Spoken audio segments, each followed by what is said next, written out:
Assalamualaikum warahmatullahi wabarakatuh. Halo teman-teman, kali ini kita akan menyaksikan acara Patani.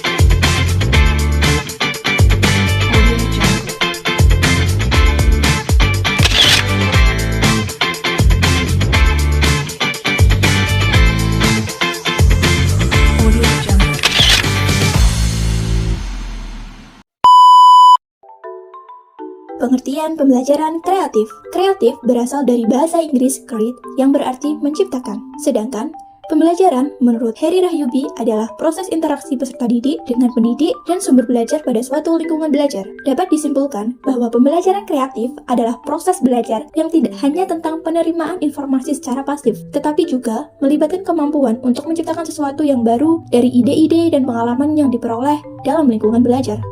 Karakteristik pembelajaran kreatif. 1. Siswa memiliki etos belajar atau etos kerja kuat. 2. Mengharuskan kemampuan belajar mandiri dan latihan soal sebagai dasar yang harus dimiliki siswa. 3. Memberdayakan ahli atau teman sebaya sebagai narasumber dalam belajar. 4. Memodifikasi kebiasaan negatif mencontek menjadi cara belajar yang positif. 5. Mendorong kolaborasi antar siswa dalam proses pembelajaran. 6. Mengajarkan siswa untuk mengevaluasi kemampuan mereka sendiri melalui latihan soal. 7. Menekankan pentingnya pembelajaran ulang. 8. Memastikan pemahaman yang mendalam tentang materi atau kompetensi prasyarat. 9. Mendorong kompetensi positif antara siswa dalam ujian kemampuan di tingkat regional maupun nasional.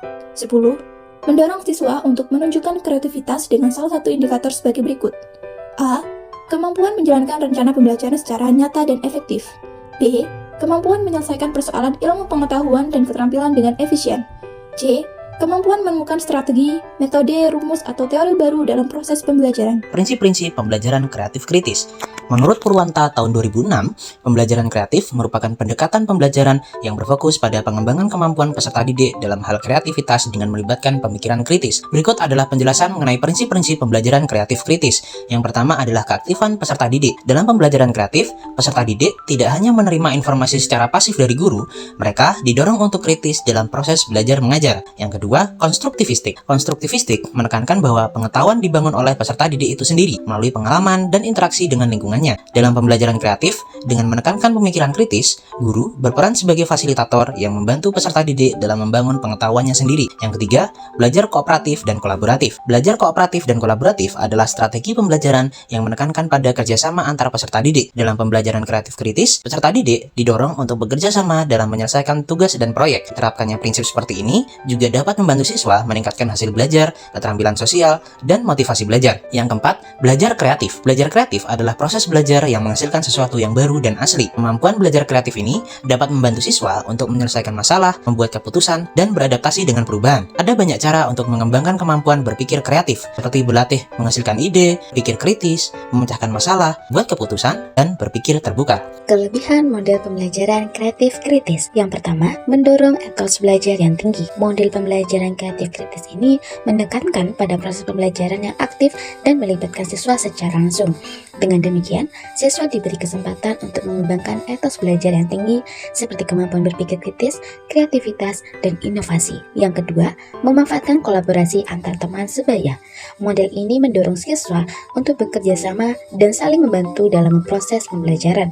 Dengan adanya kerjasama antar teman sebaya, siswa menjadi lebih nyaman untuk bertanya, berbagi ide, dan memecahkan masalah bersama-sama. Yang ketiga, mendorong perkembangan karakter positif. Model pembelajaran kreatif kritis ini juga menekankan pada pembentukan karakter siswa seperti kerja keras, kerjasama, kemandirian, dan ketekunan. Yang keempat, fleksibilitas dalam penerapan. Model pembelajaran kreatif kritis ini dikembangkan berdasarkan strategi umum dalam belajar seperti berpikir kritis, berkolaborasi, berkomunikasi, dan berkreasi. Kekurangan model pembelajaran kreatif kritis. Yang pertama, masih perlunya penanaman etos belajar yang secara kultural belum dimiliki oleh semua siswa secara merata. Model pembelajaran kreatif kritis ini menuntut siswa untuk menjadi lebih aktif. Namun, tidak semua siswa memiliki etos belajar yang sama, terutama jika mereka belum terbiasa dengan pendekatan pembelajaran yang menuntut keterlibatan aktif. Yang kedua, model pembelajaran kreatif kritis terkesan task oriented. Pendekatan ini menempatkan penekanan pada pembelajaran yang berpusat pada siswa, di mana siswa itu harus aktif terlibat dalam proses pembelajaran. Terkadang, model pembelajaran kreatif kritis ini diimplementasikan dengan fokus pada persiapan, ujian, atau evaluasi akhir. Hal ini dapat menyebabkan guru dan siswa lebih memperhatikan hasil akhir daripada proses pembelajaran itu sendiri. Yang ketiga, memerlukan disiplin belajar yang tinggi. Model pembelajaran kreatif kritis ini seringkali mengharuskan siswa untuk belajar dan bekerja secara mandiri, mengambil inisiatif dalam menyelesaikan tugas, dan mengatasi tantangan yang kompleks. Yang keempat, pemanfaatan sumber belajar dan pencarian sebuah masalah dalam model pembelajaran kreatif yang juga harus memiliki sebuah hal kritis di dalamnya. Di dalam proses ini, siswa juga diharapkan untuk mengembangkan kemampuan berpikir kritis untuk menganalisis informasi yang mereka temui dan mengambil keputusan yang tepat. Selanjutnya, tahap kreativitas yang dicetuskan oleh Graham Wallace. Tahap yang pertama yaitu tahap persiapan. Adalah tahap seseorang perlu mengumpulkan informasi. Dilakukan dengan cara belajar dari lingkungan sekitarnya. Yang kedua, tahap inkubasi. Adalah tahap pengolahan ide. Seseorang yang sudah melewati tahap mengumpulkan informasi dari lingkungan sekitar, tentunya akan memiliki kesan terhadap kejadian yang mereka alami. Kesan-kesan dari pengalaman mereka itulah yang kemudian disebut sebagai tahap inkubasi. Ketiga, tahap iluminasi. Adalah tahap pengekspresian ide. Ide-ide yang sudah direnungkan melalui proses mengenal, membaca, mengamati, hingga mendiskusikan akan dikembangkan melalui tahap iluminasi dengan berbagai cara, seperti menulis dan mempraktekkan. Yang terakhir, tahap verifikasi. Tahap ini adalah tahap pengujian atau evaluasi terhadap karya atau produk yang sudah dibuat. Tahap ini bertujuan untuk melihat apakah produk atau karya yang dihasilkan sudah bisa dibilang layak atau justru harus direvisi. Nah, kita kan udah menampilkan nih model pembelajaran kreatif kritis. Dan selanjutnya kita bakal menampilkan juga serta mengulas terkait model pembelajaran kreatif dan kritis. Yuk simak bersama-sama. Oke, baik. Yang pertama ini jadi kita akan mengetahui di mana sih letak kreatif dan kritisnya.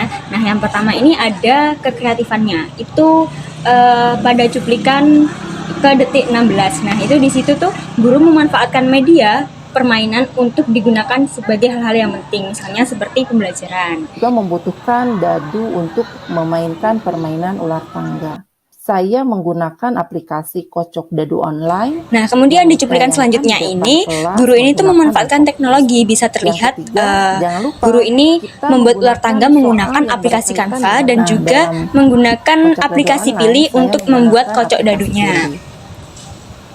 Nah, selanjutnya ini adalah aspek kekritisannya. Itu bisa kita lihat pada menit ke 1:49. Nah, ini tuh guru menjelaskan aturan main dari ular tangga ini secara lisan. Nah, di situ pasti murid ini akan berusaha untuk mengolah informasi supaya dia tuh memahami bagaimana sih nanti cara mainnya itu. Nah, cuplikan yang barusan kita lihat ini, siswa ini sudah mulai bermain peran. Ada yang jadi moderator, ada yang menjawab, dan lain sebagainya. Nah, hal itu akan membuat siswa ini belajar untuk bertanggung jawab atas apa yang sudah diberikan kepadanya, atas peran yang sudah ia mainkan masing-masing. Dan selain itu, peran ini tuh akan membantu siswa belajar untuk lebih bisa mengatur waktu. Jadi waktu itu bisa lebih efektif dan efisien. Nah, di letak kritis yang terakhir ini ada cuplikan yang barusan kita lihat tadi. Ini tuh di situ ada siswa menjawab pertanyaan secara spontan dari moderator. Nah, hal tersebut akan membantu siswa untuk merangsang kepekaan siswa dalam berpikir karena dihadapkan dengan sesuatu yang cepat atau spontan. Tetapi teman-teman, di dalam video tersebut ternyata kelompok yang diberikan pertanyaan ini tidak bisa menjawab dan akhirnya dialihkan ke kelompok lain. Nah, hal tersebut akan membuat kelompok lain ini tuh merasa tertantang dan akhirnya terjadi proses diskusi antar anggota kelompok.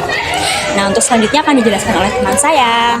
Nah, terima kasih Tari. Selanjutnya kita bakal mengulas terkait kelebihan dan kekurangan dari model pembelajaran kreatif kritis yang sudah terdapat di video. Dari video tersebut, itu dapat diketahui bahwa model pembelajaran yang dilakukan telah memenuhi beberapa karakteristik dari pembelajaran kreatif. Yang pertama pertama, siswa memiliki motivasi belajar yang tinggi. Jadi, jika dilihat dari video, siswa itu senang melaksanakan pembelajaran yang berbasis permainan. Dan pada saat pembelajaran tersebut, kelompok itu sangat antusias dan semangat untuk menempati angka tertinggi dari permainan ular tangga yang sudah dilakukan. Dan yang kedua, ada permainan ular tangga ini juga membantu siswa untuk belajar secara mandiri dengan menjawab beberapa soal yang telah dilontarkan. Dan pada video itu terlihat beberapa siswa yang telah memegang penuh aturan permainan, dan dari dimulai menjadi peserta hingga yang menjadi pembaca soal itu dipegang penuh oleh siswa. Dan dalam hal ini tentu permainan ular tangga itu dapat menjadi media untuk mengurangi kebiasaan mencontek, yang dimana memang pada pembelajaran kreatif ini kebiasaan mencontek ini lebih diminimalisir. Yang ketiga, permainan ular tangga ini bersifat kelompok, maka tentu ini mendorong kolaborasi antar siswa. Kolaborasi tersebut bisa dari pemikiran untuk menjawab pertanyaan atau soal yang telah dilantarkan.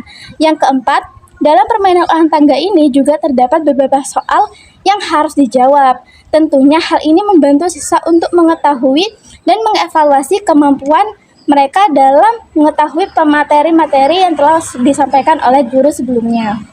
Dilanjutkan oleh Nia. Oke, tadi kan kita sudah mengetahui nih kelebihan dari video yang telah ditampilkan. Nah, sekarang kita akan menggali nih kekurangan dari video tersebut. Nah, jika dilihat dari karakteristiknya, video tersebut itu memiliki beberapa kekurangan. Nah, yang pertama, contoh video yang disajikan itu belum mampu mendorong pemahaman materi yang mendalam.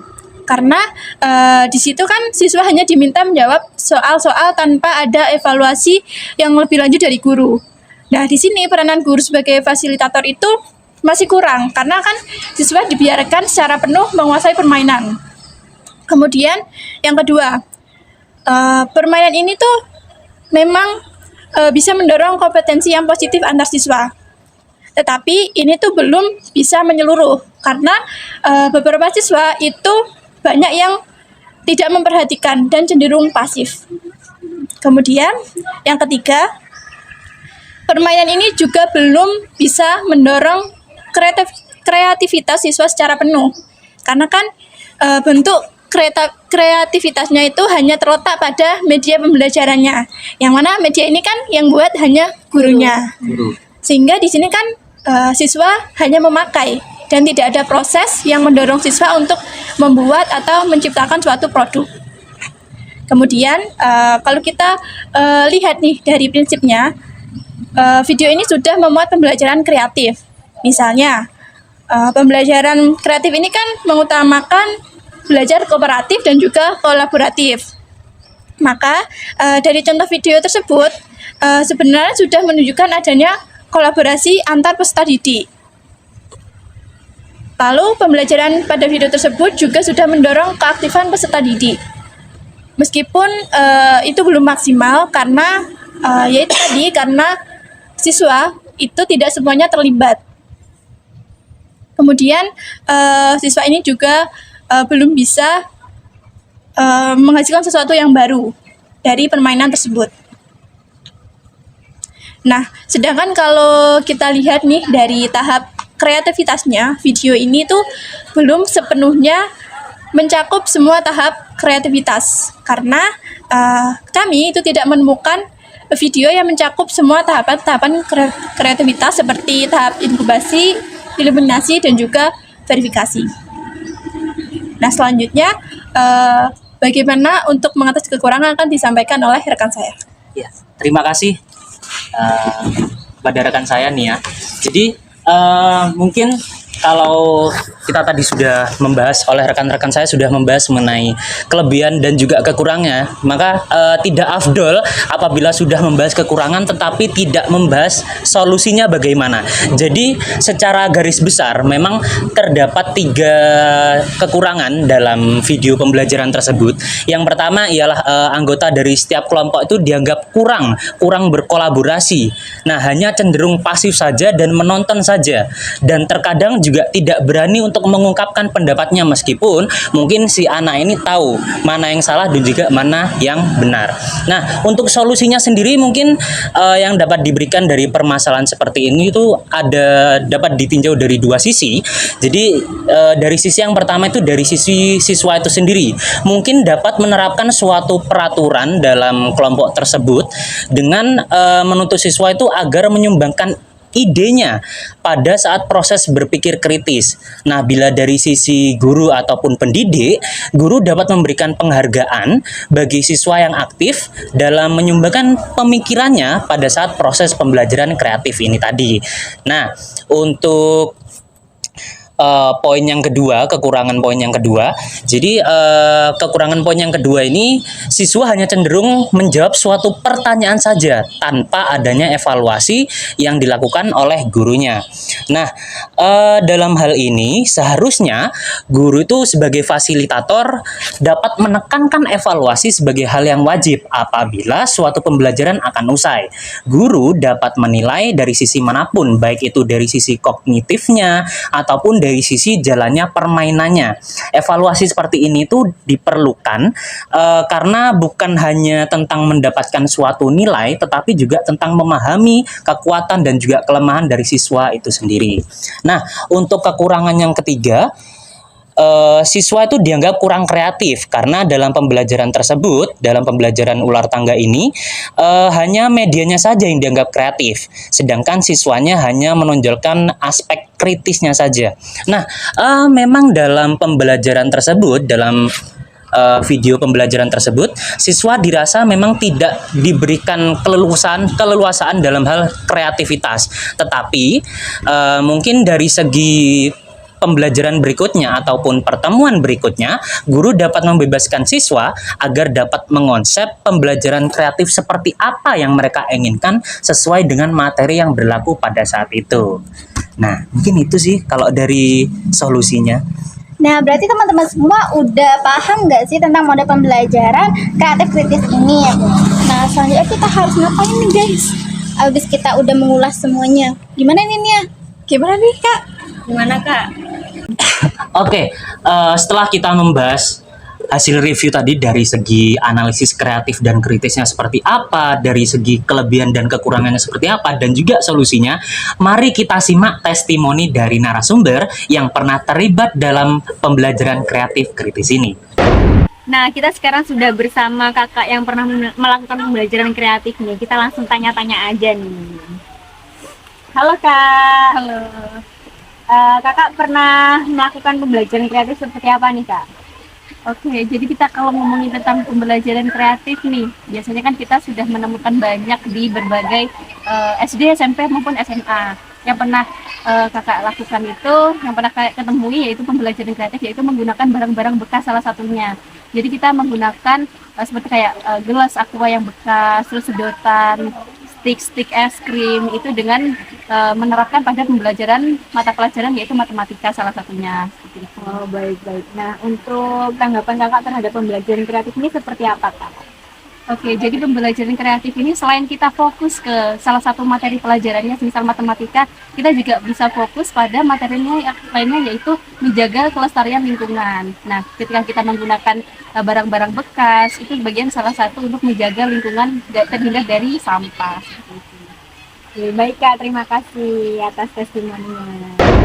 Demikian berakhir sudah perjumpaan kita dalam video ini. Sampai jumpa di lain kesempatan. Wassalamualaikum warahmatullahi wabarakatuh. Bye-bye.